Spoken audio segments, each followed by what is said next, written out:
এটি city corporation বলতে লজ্জা লাগার কথা, সিডিএ বলতে লজ্জা লাগার কথা। চট্টগ্রামের বহদ্দারহাট কেঁচা বাজারতন অনন্য আবাসিক এলাকাপঞ্যুক্ত সড়ক দ্রুত সংস্কার এবং নালা রোডে গড়ে ওঠা অবৈধ স্থাপনা উচ্ছেদের দাবিতে মানববন্ধন করছে বাংলাদেশ জামায়াতে ইসলামী চট্টগ্রাম মহানগরী সহ ওই এলাকার বিভিন্ন শ্রেণী পেশার মানুষ।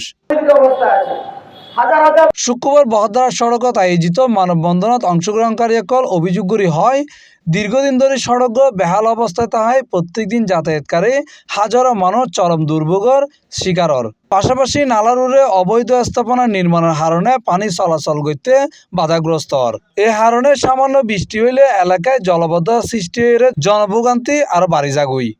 এই রাস্তাটি এক যুগেরও বেশি ধরে বারবার কাটা সিটা করতে করতে এমন একটা পর্যায়ে চলে এসেছে, এখন এটি আর রাস্তা নেই।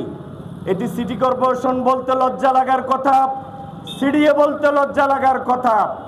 অবিলম্বে হাজী সানমিয়া সড়ককে ব্রিক ঢালাইয়ের মাধ্যমে অ্যাপোলো হসপিটাল পর্যন্ত রাস্তাটিকে মানুষের জন্য পরিপূর্ণভাবে সংস্কার করুন, জনদুর্ভোগ আপনারা লাঘব করুন।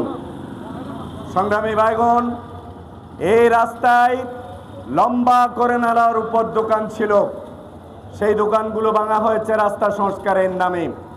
আমরা দেখতে পাচ্ছি পিছনের অংশ থেকে ক্ষতিবিরানের ওই অংশ থেকে আবার নতুন করে টিন দিয়ে বেড়া দিয়ে নালার উপর নতুন করে দোকান করার পায়তারা চলছে।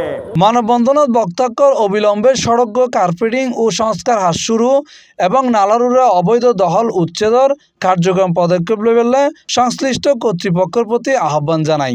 শক্তি যারা করে তাদের প্রতিবাদের জন্য বর্তমান সমাজের C+ টিভি চট্টগ্রাম।